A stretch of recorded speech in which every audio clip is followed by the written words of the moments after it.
Hello and welcome back to Something Z, and welcome to What If Deku was a Demigod Part 3. Last time on the What If, the USJ attack happened, and during the attack, Izuku was stuck in a fight against the head leader of the attack and the Nomu he was able to control. And after a long fight, Izuku used most of his energy to create a bolt of lightning, stopping the Nomu. And when he was fighting Shigaraki with his remaining energy, he tapped into another one of his abilities, so he learned that he can control the air around him. And after a long fight, All Might and the teachers of UA appeared, and they made the League of Villains flee, with him leaving a couple hours later without any permanent injuries. Okay, so now it's out of the way, let's jump into the video in 3, 2, 1. Okay, so we begin this What If days after the last part ended, because UA gave Class 1A time to rest because of the attack. And with that time, Izuku used that time to rest because he was in a big battle. And because of his lack of stamina, when he got healed, he wasn't fully healed, so he had to go to Recovery Girl's office for the next couple days. Okay, so now I skipped to when Class 1A starts school again. And when the school day began, the class was wondering who would teach them, because Aizawa got so injured in the attack that he was sent to the hospital. But once the bell rang, Aizawa walked into the room with him being completely wrapped up in bandages. And seeing him, the class began to question him, asking should he really be teaching? And in response, he said he was just fine.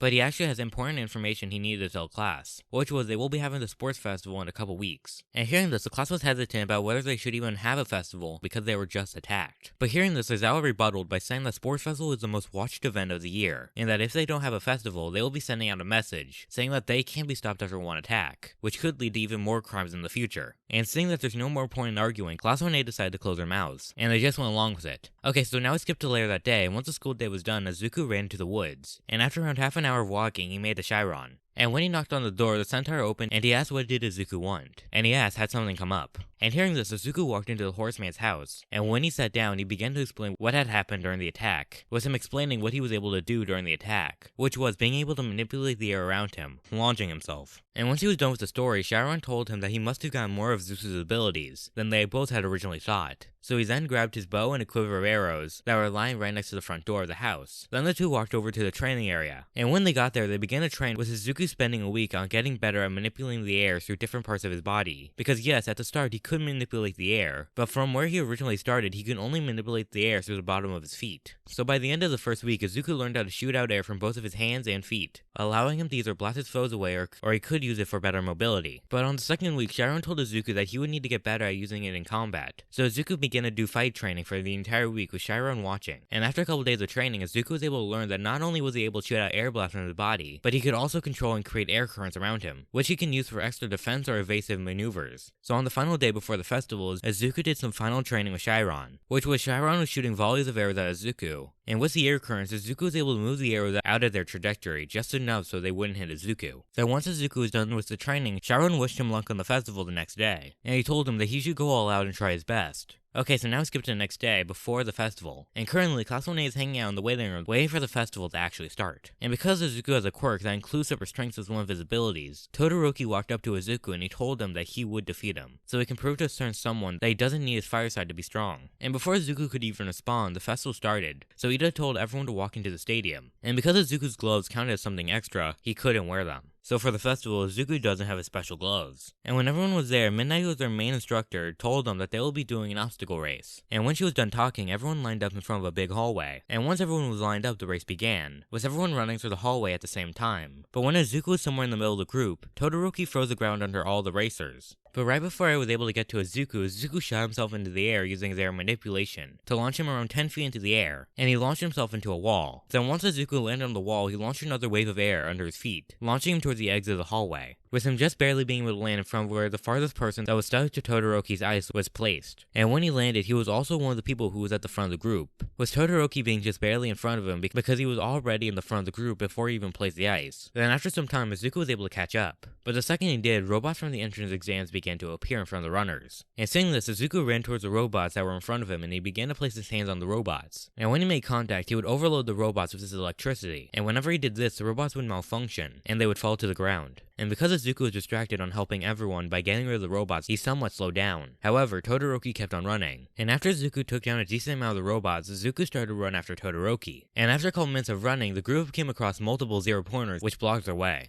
And seeing this, Izuku stopped to think about what he should do. But before he was able to come up with a plan, Todoroki ran straight under a zero-pointer, and he froze it in place while it was off balance, making the robot stay in place while he was under it. But the robot fell to the ground, crushing two people the second that Todoroki was already past it. And the two people crushed was Tetsu Zetsu and Kirishima. Then once the two broke through the robot, Bakugo flew over the robot's body with some other people following his lead. And seeing this, Izuku began to manipulate the air around himself, launching him into the air. And he used his air manipulation to launch him up the robot slowly by him jumping up using different parts of the robot, with him being able to get to the top of the robot after 5 different jumps. Then once Izuku got to the top of the robot, he needed to take a breather. And while he was breathing, he looked to the other side of the robot. And when he did, he saw that Bakugo was able to catch up to Todoroki. And once he was able to get to Todoroki, the two began to fight while still moving. And they were fighting for first place. And seeing this, he knew that he needed to catch up to the two, so he then pushed the air under him, launching him as far as he could. And before he was going to hit the ground, he manipulated the air currents just enough to make it so Izuku wouldn't get hurt. So when he landed, he just went to a roll, and after rolling for a couple of feet, Izuku quickly got to his feet and began to run as fast as he could towards the two. But eventually, after a couple minutes, the 300 other people that were able to keep up with them found themselves at a ravine. And still by this point, Izuku hasn't completely caught up to the two, and the two were a couple feet in front of him. And seeing the ravine, Bakugo flew over it, while Todoroki used his ice quirk to slide on a rope that went to the other side. Meanwhile, when Izuku saw the two going, he began to run towards the edge of the cliff. And right before he ran off, he flung himself into the air as high as he could, with him just barely landing on a sticking up piece of land that was in the ravine. And seeing that it worked, Izuku did it again and again until eventually he was able to make it to the other side. And by the time Izuku got to the other side, both Bakugo and Todoroki were a couple feet in front of him. And seeing this, Izuku ran quickly behind the two. Then after a couple minutes of running, the three find themselves in front of a minefield. And seeing this, Bakugo flew over the mines while Todoroki used his quirk on the ground while he walked, making it so the mines didn't go off. And seeing this, Izuku began to think about what he should do. And after a couple of seconds, Izuku knew that he needed to do something quick. But after a couple more seconds of thinking, Izuku finally figured out something that would work the best with what he had. So he then began to carefully use his air manipulation to uncover the mines by sweeping away the dirt. And once they were uncovered, he quickly picked up the mines and he began to put them into a hole that he used by using air manipulation. And after a couple minutes, multiple people have already caught up to and ran past Izuku. And once the hole was completely filled up with mines, Izuku took multiple steps back. Then after taking a big breath of air, Izuku ran towards the hole of mines. And when he got to it, he jumped over it. But before he was able to pass it, Izuku shot out a gust of air, which was just barely strong enough to activate the pressure plates in one of the mines. And before Izuku was able to hit the ground, a massive explosion bigger than the trees erupted from the hole. And with that, Izuku was launched into the air, with him being burnt. But thanks to his increased durability from being a demigod, he didn't take that much damage. Also because the mines were mainly just flashy, and they were never meant to actually cause any harm to any of the students anyways. So Izuku got flung into the air at a rapid pace. And when Izuku was getting fired, he manipulated the air around him to push him even more. And he aimed himself towards both Bakugo and Todoroki. And when the two heard the massive explosion, they stopped for a second, and they watched Izuku fly past the two of them. And after the shock of Izuku flying in the air, the two began to run and fly even faster than they were before. And eventually, after around 30 seconds, Izuku began to lose height, and he was about to hit the ground. Meanwhile, the two were just about to pass Izuku. And seeing this, Izuku knew that he needed to do something or he would get third place. So Izuku began to prepare himself. And he began to manipulate the air even more, shooting out the biggest blast of air he could muster, making him feel an intense pain in his gut. But once he was gone, Izuku shot out a gust of air that was aimed at the ground under him and in front of the other two runners that was just enough to trigger the mines. So once the wind hit the mines Izuku chose, the mines went off, launching the three boys, with Izuku being launched further towards the end of the minefield while the other two got flung back, with Bakugo getting launched the farthest because he was in the air, and Todoroki was flung back a couple feet, but Todoroki landed on his ice pass, so he was fine, and Bakugo was able to catch his balance before he was able to hit the floor, so he was fine as well. Then once the shock wore off after a second, the two began to run towards Izuku again, and after a couple seconds, Izuku was finally able to hit the ground, with him just barely making it to the other side of the minefield. And after doing a roll, Izuku quickly got to his feet and he began to run with the other two on his tail, so it became a sprint to the arena. And after a minute, the three were able to get to the stadium with Izuku getting first place, Todoroki getting second, and Bakugo getting third. So now I skipped to when everyone was able to make it back, and when they did, they were told that they will be doing a cavalry battle. Then on a giant screen in front of them, Midnight showed the participants the headbands they have, and because Izuku got first place, he had the 10 million point headband. And after that, they were given 15 minutes to find a team. But again, since Izuku has a 10 million point headband, no one wanted to join his team. But luckily, he was able to find Ida and Ochako, and he asked would they join him. And hearing this, Ochako said yes to join his team. Ida, however, said no, and he told Izuku that he didn't want to stay in Izuku's shadow forever. And he told him that Todoroki was not the only person that wanted to beat him. Then after saying that, Ida turned and he began to walk away, and he joined Team Todoroki. And seeing that they needed to find more teammates, Izuku and Ochako began to look around. And right before the timer ran out, Izuku and Ochako were able to find the amount of people they needed, and they were able to create the same team as in the canon. So when the time was up, everyone put on their headbands. And while the participants were putting on their headbands, Mei gave Izuku, Ochako, and Tokoyami gear that she had on her, which were hover boots and a jetpack for Izuku. And when all the participants were ready, Midnight began to count down. And when Midnight got to 0, the event began. And when it did, Izuku's team tried to stay out of fighting anyone who seemed to be too much of a challenge for them. Because since they had the 10 million point headband, they didn't actually have to go for anyone. So they decided it would be better to play a mostly defensive strategy. Also, they wanted to avoid fighting because Izuku was not allowing himself to use his electricity. Because yes, he does have a good handle on it, but he still didn't want to risk injuring his teammates. So now he was stuck only using his new air manipulation. But even with this defensive strategy and Izuku being self-handicapped, Team Izuku was able to grab multiple headbands from enemy teams that tried to attack them. But before they were able to get any more headbands, Team Todoroki appeared and they tried to attack with a nice attack. And in response, Izuku told his teams to hold on and to turn on their hover boots. Then once they did that, he activated the jetpack. Then he used all of his willpower to manipulate the air around him and his teammates. And thanks to the hover boots, the jetpack, and Izuku's air manipulation, the team was barely able to get over the attack,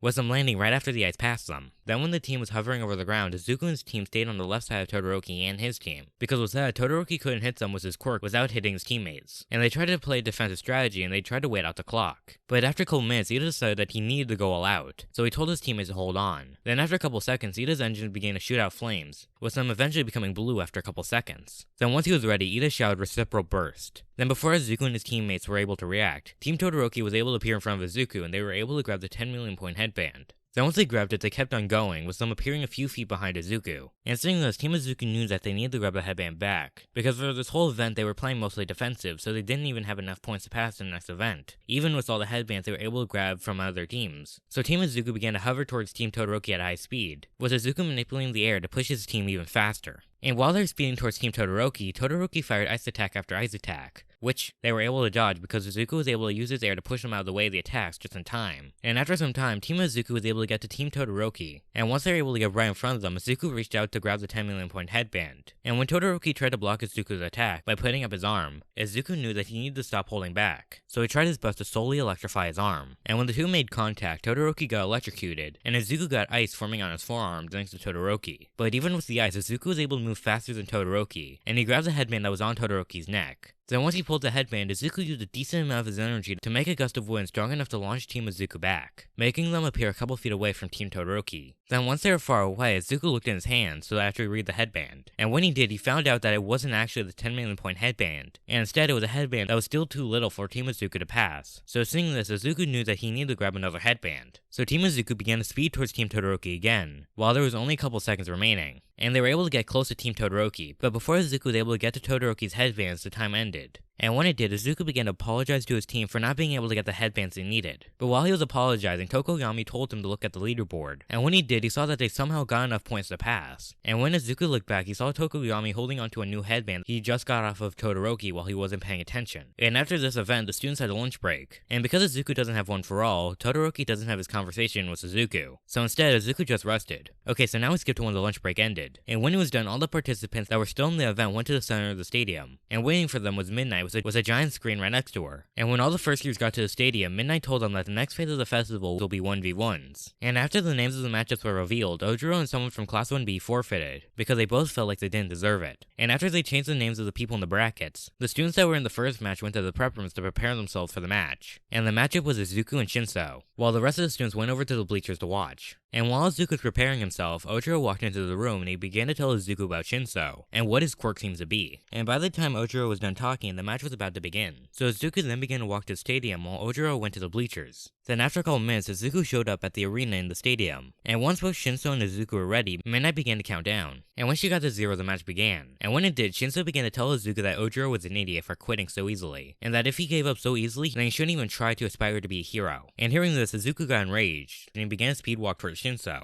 and he told him to shut up. But the second he finished saying the word up, Izuku stopped, and his eyes grew glossy. And to Izuku, everything began to go into a haze. And seeing this, Shinso smirked, and he told Izuku to walk out of the stadium. And hearing this, Izuku began to walk towards the edge of the arena. And while Izuku was moving, Izuku was trying his best to gain back control of his body, with his mind rushing as fast as it could, trying to figure out a way to get out of the situation. And when Izuku eventually got a couple steps away from the edge of the arena, he began to plead for his dad to do something, anything that would help him. Then once Izuku was a step away, a bolt of lightning came from the sky, and it struck where Izuku was standing. And when the bolt of lightning appeared, it created a giant boom of thunder, and it created a blinding light. And once the blinding light was gone, Izuku was panting, taking deep breaths. Then after he was done catching his breath, he looked back and stared Shinso in the eyes, with electricity seeming to dance around him. And the area around Izuku was burned, because of the heat of the lightning. So once Izuku was ready, Izuku then ran towards Shinso and the two began to fight, with Izuku covering his body in electricity. So whenever Shinso made contact with him, he would get electrocuted. And with every sting, Shinso became slower and sloppier. Then after around 5 hits, Shinso became very slow from the amount of electricity in the system. So he then tried to go for one final push, and he pushes Zuko with all of his might towards the edge, ignoring the amount of numbness that was coursing through his body. But before he was able to push Zuko out, Zuko grabbed Shinso's arms and slammed him onto the ground. And because of the numbness on Shinso's legs, Shinso was unable to get up. And because he was out of commission, Zuko was labeled the winner of the match. So once the match was over, Zuko went to Recovery Girl to get healed up from all the damage he's taken since the start of the festival. And once Zuko got healed up, Zuko began to walk back to the bleachers to watch the next match. But while he was walking through a hallway, he walked into Endeavor, who tells him that he has an interesting quirk that has a lot of potential, with the main potential being that he will be a threat to Todoroki. A threat that will only be beat if he goes all out and uses his fire side, which will make him more like himself. And hearing this, Zuko turned to walk away, and while he was walking, Zuko told Endeavor that Todoroki wasn't him, and he told him that he wouldn't be a pawn in the game that he's playing. Then once Zuko said that, he began to walk away to go to the bleachers. But while he was walking, he began to question why did Todoroki not use his fire side. Okay, so now we skip a couple matches, so now it's a match between Zuko and Todoroki. And when midnight got to 0, the match began. And when it did, Zuko ran towards Todoroki, but before he was able to get to him, Todoroki fired an ice attack that was even taller than Zuko. And it was going too fast for Zuko to simply just jump to the side. So Zuko began to focus, and he launched himself into the air using the air to launch him. And Zuko was just barely able to get over the ice attack, with him landing on the ice path that was created on the ground where the ice attack traveled on. And once Zuko landed on the ice, Zuko put his hands to the ice. And when he put his hand on it, he put electricity into the ice. And the electricity traveled down the path, eventually getting to the other side, where Todoroki had one of his feet on the ice. And when it got to him, Todoroki got a bit electrocuted. But before he was able to do too much damage, Todoroki jumped away, making him land a couple feet away from the ice. Then he began to fire a barrage of ice attacks, one after the other, with him jumping away from where he started the ice attack so that Zuko couldn't use the ice against him. With the ice attacks being fast but smaller, with them being up to Zuko's shoulders. But thanks to Zuko's air manipulation, Zuko was able to move out of the way just in time, with Zuko zigzagging around the arena. And while Zuko was moving, Zuko was confused, wondering why was Todoroki going slower with every attack. So Zuko began to look at Todoroki to see what he was doing. Then when he actually looked at Todoroki, he saw that ice was starting to surround Todoroki's side, and that he was trembling. And seeing this, Zuko stopped in his tracks, and he asked Todoroki why was he holding back on him. And in response, Todoroki told him to shut up and to fight him. Then he began to fire out more ice attacks, and seeing this, Zuko began to move again. But with Zuko now realizing Todoroki was going slower, he was able to get to Todoroki much easier. And when he did, he punched Todoroki in the gut, launching him. But in the process, Todoroki was able to freeze Zuko's right hand all the way to his forearm when he made contact. But even with that, Todoroki went flying, and he was heading straight towards the edge. But right before he fell out, Todoroki was able to touch the ground with his hand. And with that, he created a nice wall behind him, creating a barrier from him and the outside. And with that, Todoroki was able to stay in when he hit the wall. Then once Todoroki got up, Zuko told him that he wouldn't be able to beat him if he didn't go all out and use his fire side. And hearing this, Todoroki asked did his father tell him to say this, in order to make him use his fire side. But in response, Zuko then shook his head, and he told him that he didn't care what his father told him, but what he does care about is the fact that he isn't trying. And that everyone else that has participated in this festival has been going all out to show the world what they had, and that he doesn't deserve to win if he doesn't go all out. Because not only is he disgracing the name of UA, but he's belittling everyone else that's been trying today. And after some arguing, Zuko shouted that it was his power, not his. And hearing this, Todoroki began to think about everything, and after a couple seconds, Todoroki's right side got engulfed in flames. Then seeing this, the two got ready for one final clash, so Zuko walked to the other side of the arena. And when the two were ready, Zuko sped towards Todoroki using his air manipulation. And in response, Todoroki launched the biggest ice attack he could muster, which was too high for Zuko to do anything but go up. So seeing this, Zuko jumped as high as he could, launching himself into the air, making him go 30 feet into the air. But even when he was this high into the air, the ice attack would still hit him. So Zuko then began to concentrate, using all of his energy to manipulate the air to push him up, with him for the first time actually flying. So he began to shoot up, with him just barely being able to get over the ice attack, with the ice scratching his ankle. Then once Zuko landed on the ice, Zuko slid down the ice ramp, with him using the air to propel himself even faster. So Zuko was going around 65 miles an hour towards Todoroki. And while Zuko was sliding, Zuko was covering his entire body in electricity, because he was planning to tackle Todoroki with electricity to win the fight. But when Zuko was around 10 feet away, Todoroki lifted his other arm, and he began to shoot out a massive wave of flames. And seeing this, Zuko jumped up, and while he was in the air, he began to focus on the ground between him and Todoroki, and he began to feel the electricity in the air. And after a couple seconds, and before Zuko could hit the ground, Zuko felt a pain in his gut, as if someone had just punched him at full force. But once the pain was there for a couple seconds, a bolt of lightning hit the ground between his two students. And because this was the rest of Zuko's remaining energy, it was a massive bolt of lightning.